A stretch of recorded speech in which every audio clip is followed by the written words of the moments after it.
Lorsque les musulmans prêchent l'islam à un chrétien, ils sont prompts à dire que nous croyons aussi en Jésus. Cependant, lorsque vous commencez à demander ce qu'ils veulent dire par croyance en Jésus, il s'avère que cela n'a rien à voir avec le Jésus qui a marché sur les rives de la mer de Galilée. Mahomet a simplement dit à ses disciples que beaucoup des personnes les plus importantes qui l'ont précédé étaient musulmanes, même si nous savons historiquement qu'elles n'étaient pas musulmanes du tout. Donc l'affirmation en laquelle nous croyons en un tel qui est venu avant Mahomet pour un musulman signifie simplement que nous croyons en Mahomet et en la version islamique d'un tel que Mahomet est venu avec quand il a volé un tel ou un tel. De vrais adeptes semblent que Mahomet a volé plus que les caravanes, mes amis, il a aussi volé les religions. Si vous faites remarquer à un prédicateur musulman que toutes nos sources historiques, sans parler de tous les érudits historiques respectés de Jésus sur la planète,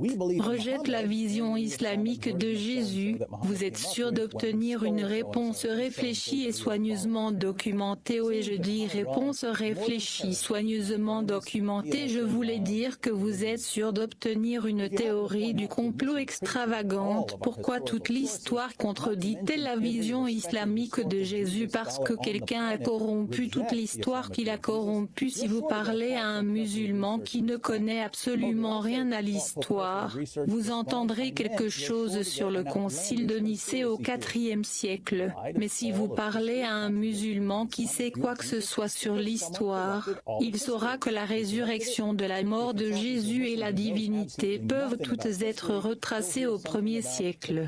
Il devra vous donner une théorie du complot du 1er siècle et c'est là qu'il vous dira que l'apôtre Paul a corrompu le christianisme. Bien sûr, l'idée que quelqu'un puisse détruire le message de Jésus devrait sembler étrange, que vous soyez chrétien ou musulman. Jésus a vécu la vie la plus miraculeuse de l'histoire, ce qui signifie que son travail et son message ont dû être assez importants. Mais c'était une perte de temps selon les musulmans parce que Dieu ne pouvait pas protéger le message de Jésus du puissant apôtre Paul dans le Coran chapitre 3 verset 55. Allah a promis à Jésus qu'il protégerait les disciples de Jésus jusqu'au jour de la résurrection afin qu'Allah pensait qu'il pouvait protéger le message de Jésus. Dommage, Allah n'était pas préparé pour l'apôtre Paul. Nos amis musulmans ne voient tout simplement pas de problème à croire en quelqu'un dont le message contredit totalement l'islam et a balayé comme par magie toutes les preuves disponibles avec leurs baguettes conspirationnistes. Comment pouvons-nous leur faire comprendre à quel point c'est stupide? Je sais, faisons la même chose à Mahomet. Permettez-moi d'annoncer ici que je crois en Mahomet. Je suis sûr que les musulmans seront ravis d'entendre cela. Ils répondront que c'est génial.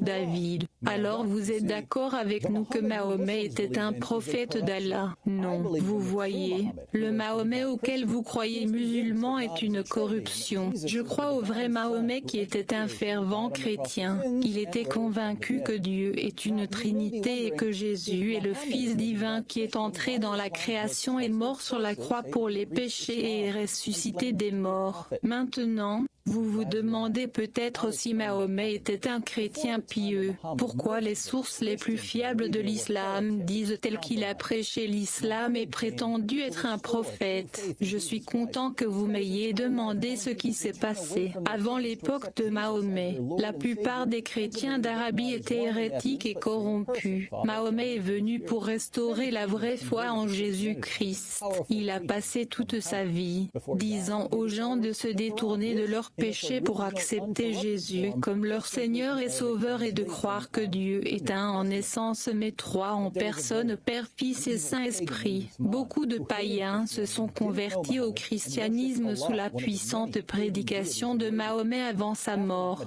Il a donné à ses disciples le Coran, qui, dans sa forme originale non corrompue, était simplement une traduction arabe du Nouveau Testament. Mais il y avait un méchant païen maléfique, nommé Uthman, qui haïssait le christianisme, ne connaissait pas Mahomet et adorait Allah, l'une des nombreuses divinités païennes d'Arabie. Après la mort de Mahomet, Uthman décida de détruire tout ce que Mahomet avait travaillé si dur pour accomplir. Le diabolique Uthman réalisa que la meilleure façon de détruire l'œuvre de Mahomet serait de devenir un loup déguisé en mouton et d'infiltrer la communauté chrétienne en Arabie. Alors il prétendit être chrétien et sa tromperie fut si convaincante qu'il finit par accéder à un poste de direction dans l'Église, c'est-à-dire leur copie de la traduction arabe du Nouveau Testament. Uthman a ensuite réécrit tout le Coran en le transformant en un livre qui nie les enseignements fondamentaux du christianisme, et il a forcé les chrétiens d'Arabie à croire en son Coran corrompu afin que l'islam auquel les musulmans croient aujourd'hui n'est pas la religion que Mahomet a prêchée. Mahomet a prêché la soumission à Jésus-Christ. Uthman a corrompu ce message en affirmant qu'Allah est le seul vrai Dieu et que Jésus était un simple prophète d'Allah. Il a fait cela afin de dégrader Jésus et d'empêcher les gens de croire au christianisme, la religion de Mahomet. Maintenant, comment les musulmans peuvent-ils réfuter ma théorie? Ils ne peuvent pas faire appel au Coran puisque toutes les copies connues du Coran ont été écrites après que Uthman l'ait corrompu.